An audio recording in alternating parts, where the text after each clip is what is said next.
국어 사전을 보면 속으로는 그렇지 않은데 겉으로는 착한 척하는 것을 위선이라고 합니다. 한마디로 겉과 속이 다른 것을 말합니다. 그런데 사람에게는 이런 위선이라고 하는 자기 십자가가 있습니다.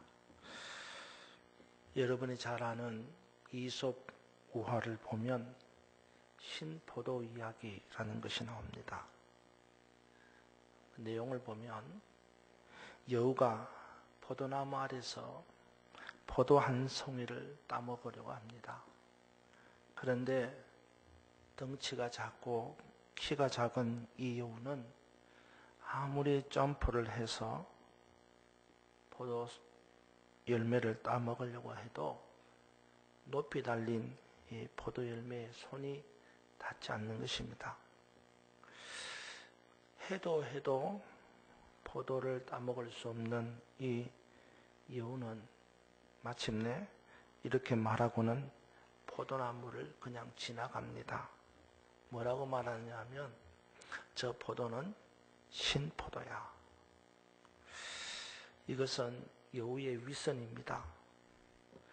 따지고 보면 여우 자신이 능력이 없어서 포도를 못 따먹는 것인데도 마치 포도가 시어서 먹을 수 없는 포도라고 말하면서 포도나무를 지나가는 겁니다. 결국 자신의 무능력을 탓하지 않고 애꿎은 포도만 시다고 탓하는 위선을 보여주고 있는 것입니다. 우리 중 어떤 사람에게는 이런 위선을 가지고 있는 사람이 있을 수 있을 것입니다. 오늘은 종려주일입니다. 예수님께서 십자가의 고난을 피하지 않으시고 친히 감당하시고자 예루살렘으로 입성하신 날입니다. 그리고 내일부터는 고난주간이 시작됩니다. 이번 주 목요일 최후의 만찬을 베푸시며 제자들의 발을 씻기신 예수님께서 마침내 가룟 유다의 배반으로 붙잡히시고 금요일 빌라도 법정에서 재판을 받게 됩니다. 사실 예수님을 법정에 세운 빌라도는 그 내심 빌라도의 마음에는 예수님이 무죄한 자임을 알았고 그래서 극악무도한 범죄자 바라바를 붙들어 두고 예수님을 풀어주려는 그런 마음을 가지고 있었습니다. 하지만 예상 밖으로 군중들은 무죄한 예수를 십자가에 죽여야 한다고 말하면서 극악무도한 바라바를 풀어주라고 말합니다. 바라바가 분명히 보기에는 대제사장들과 장로들의 시기심으로 재판정에 서게 된 예수님이라는 것을 아는데도 불구하고 예수를 풀어주라고 말하는 이 군중들, 예수를 풀어주지 않으면 밀란이 일어날 것 같은 이 상황을 빌라도가 보면서 결국 예수를 넘겨주고 십자가에 못 박게 하며 바라바를 풀어줍니다. 이것은 빌라도의 위선입니다.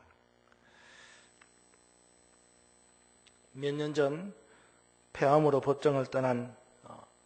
세상을 떠난 법정이라는 스님이 있었습니다. 그가 유명하게 된 것은 무소유 사상이라는 것으로 우리에게 많은 도전을 줬기 때문입니다. 그러나 정작 그의 무소유 사상이라는 것은 진리는 아닙니다. 정말로 그가 무소유를 주장하고 그의 삶의 무소유의 원칙을 이루면서 살았다면 법정 역시 폐암으로 투병하면서 병원 치료를 받지 말았어야 했습니다. 왜냐하면 이 고도로 발달된 의학이라는 것이 사실상 인간의 소유에서 나온 산물이기 때문입니다. 그렇다고 법정을 비난할 마음은 없습니다. 그저 인간은 법정이 되었던 빌라도가 되었던 누구나 다 똑같이 위선이라고 하는 자기 십자가를 지고 산다는 것을 말하는 것입니다.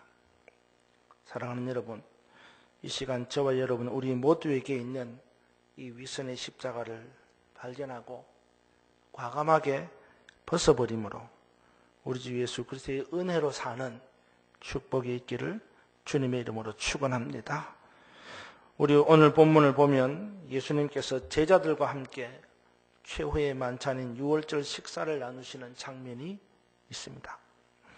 그런데 이 자리는 단순한 유월절 식사를 나누는 자리가 아니었습니다. 항상 대하는 떡과 잔이지만 그 떡과 잔에는 아주 특별한 의미가 부여되는 자리였습니다.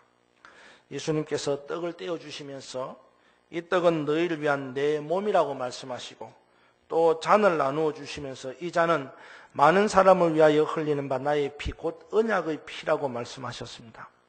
그러니까 이 식사 자리에서의 떡과 잔은 예수님의 몸과 피를 의미하는 것이고 이것은 곧 제자들과 나아가 세상 사람들을 위한 희생의 떡과 잔이라는 말씀을 하고 있는 것입니다.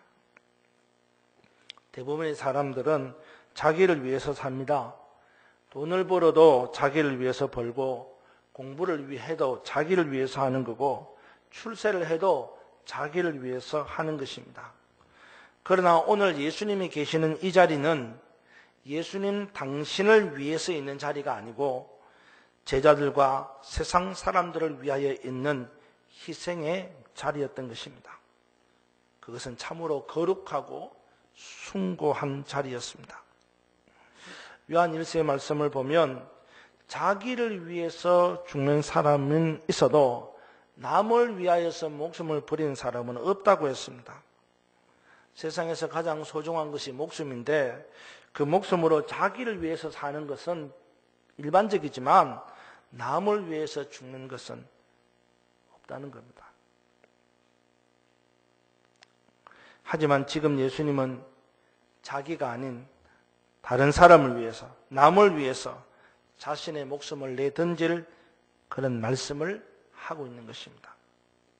문제는 그런 자리에서조차도 제자들의 위선이 살아 꿈틀대고 있다는 것이 보입니다. 예수님은 당신을 위한 것이 아닌 제자들과 세상 사람들을 위하여 예수님 자신의 살을 찢고 피를 흘리실 것을 말씀하고 있는데 그런 자리에서조차 제자들은 자기 자신의 유익을 구하면서 뻔뻔하게 앉아있는 것은 위선의 모습으로 앉아있는 것이 보인다는 겁니다. 혹시 우리 가운데 그런 사람은 없습니까?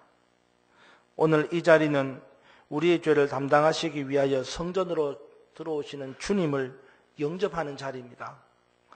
지금 이 자리는 예수님 자신의 영화를 위한 것이 아닌 우리들의 죄를 친히 담당하시고자 십자가를 지시기 위하여 이 땅에 오시는 주님을 만나는 자리입니다. 그런데 이런 자리에서조차 자신의 유익을 구하면서 뻔뻔하게 앉아있는 사람들은 없느냐 말입니다. 그런 사람은 위선의 사람입니다.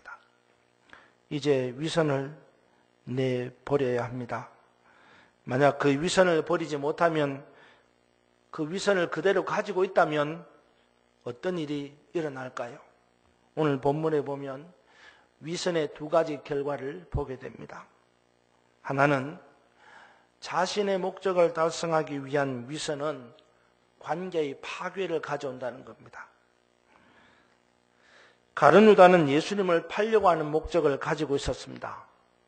물질에 대한 포기할 수 없는 욕심이 스승을 팔려는 흉악한 마음을 품게 만든 것입니다. 그런데 그런 흉악한 마음을 가진 유다는 막상 예수님 앞에서는 안 그런 척하면서 유월절 식사 자리에 앉아 있었습니다. 위선자 유다를 보는 것입니다. 문제는 이 위선이 예수님과의 관계를 깨어지게 하는 불행을 가져왔을 뿐만 아니라 동료 제자들과의 관계도 깨어지게 하는 불행한 결과를 가져왔다는 겁니다. 그러니까 위선은 관계의 파괴를 가져오는 겁니다. 자기의 목적을 감추고 어떤 비겁한 일을 감행할 수는 있겠지만 그 결과는 절대로 좋은 것이 아니라는 겁니다. 위선은 관계의 파괴를 가져온다는 것을 명심해야 합니다. 우리는 얻고자 하는 목적을 달성하면 그만이라고 생각합니다. 그러나 정작 중요한 것은 내가 얻고자 한 그것을 얻고 난 다음입니다. 내가 얻고자 한 그것을 얻고 난 다음에는 어떤 일이 일어날 것인가? 그것이 더 중요한 거예요. 유다는 목적 달성에만 관심이 있었습니다. 유다의 목적이 뭡니까? 유다의 목적은 돈입니다. 돈만 얻으면 되는 겁니다. 그러나 그 목적은 관계의 파괴를 불러왔습니다. 유다는 결국 돈은 얻었지만 고독한 혼자가 되고 만 것입니다. 우리는 이것을 알아야 합니다. 위선이라고 하는 것이 목적 달성에는 도움이 될 수 있을는지는 모르겠지만 결국에는 다른 사람과의 관계를 깨뜨리고 혼자가 되게 한다는 것을 알아야 합니다. 사랑하는 여러분, 위선을 버려야 합니다.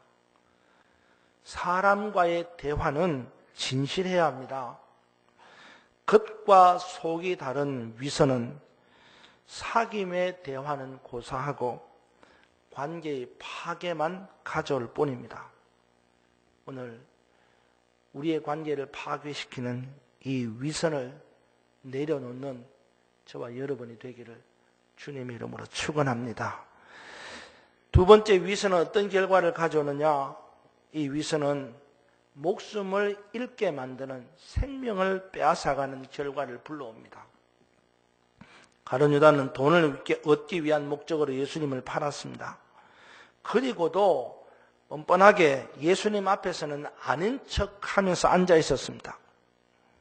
하지만 예수님은 그 사실을 다 알고 계셨습니다. 그래서 유다에게 하시는 말씀이 인자는 자기에게 대하여 기록된 대로 가거니와 인자를 파는 그 사람에게는 화가 있으리로다. 그 사람에게는 차라리 나지 아니하였으면 더 좋을 뻔했겠다고 말씀했습니다. 결국 유다는 예수님을 판 돈으로 자기 자신을 즐겁게 하지도 못하고 오히려 배가 터져 죽는 불행한 사람이 되었습니다. 이처럼 겉과 속이 다른 위선은 자기 자신의 목숨을 빼앗아가는 불행한 결과를 가져옵니다.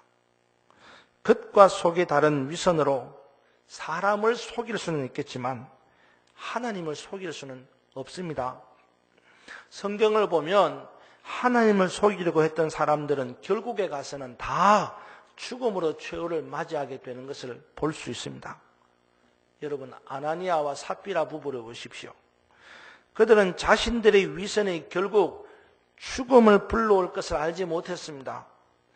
재산을 팔아 다 바치려고 했던 원래의 마음이 있었음에도 불구하고 그 원래의 마음을 숨기고 위선과 거짓으로 하나님을 속이려고 했다가 결국 그 자리에서 목숨을 잃어버리는 비참한 최후를 맞이했습니다. 그렇습니다. 위선은 목숨을 빼앗아갑니다. 위선을 버려야 합니다. 겉으로는 아닌 것처럼 하는 위선, 속으로는 온갖 세상의 잡된 생각으로 가득하면서도 겉으로는 아닌 것처럼 포장하고 거룩한 척하는 위선. 이런 위선은 결국에 가서는 자신의 생명을 잃게 한다는 것을 깨달아야 합니다. 여러분, 정직합시다. 위선을 버립시다. 고난주간을 맞이하는 이때 주님을 닮아서 위선을 버리고 자기 십자가를 질 줄 알아야 합니다. 사랑하는 여러분, 6월절 식사 자리 그 자체는 축복의 자리입니다. 오늘 베풀게 되는 이 성찬도 축복의 자리입니다. 하지만 위선으로 가득 찬 가룟 유다에게는 6월절 식사가 축복의 자리가 아니라 저주의 자리였습니다. 오늘 우리가 이 성찬을 대하며 주님의 뜻과 잔을 대할 때에 우리가 가지고 있는 그 위선으로 이 성찬을 대한다면 결국 우리도 관계가 깨어지고 죽음을 맞이하게 될 것입니다. 이 시간 고난의 주님을 뒤따라가며 관계를 깨뜨리고 죽음의 저주를 불러오는 위선의 자기 십자가를 내어 던지고 진정한 그리스도인으로 거듭나는 축복이 있기를 주님의 이름으로 축원합니다. 기도하겠습니다. 은혜로우신 아버지 하나님, 이 시간 우리 자신을 면밀히 들어보게 하여 주옵소서. 주님은 우리의 심장과 폐부를 꿰뚫어 보신다고 했습니다. 사람에게는 겉과 속이 다르게 보일 수 있지만 하나님 앞에서는 겉과 속이 다를 수 없음을 깨닫습니다. 위선과 거짓으로 살아왔던 우리의 삶을 주님 앞에 고백합니다. 우리의 그 위선과 거짓 때문에 십자가에 못 박히신 주님을 바라봅니다. 오늘 우리 주께서 흘리신 이 피와 주께서 찢으신 이 살을 대하면서 우리의 가지고 있던 위선과 거짓을 내려놓게 하여 주시고 정직하고 진실한 삶을 결단하게 하여 주시옵소서. 예수님 이름으로 기도합니다. 아멘.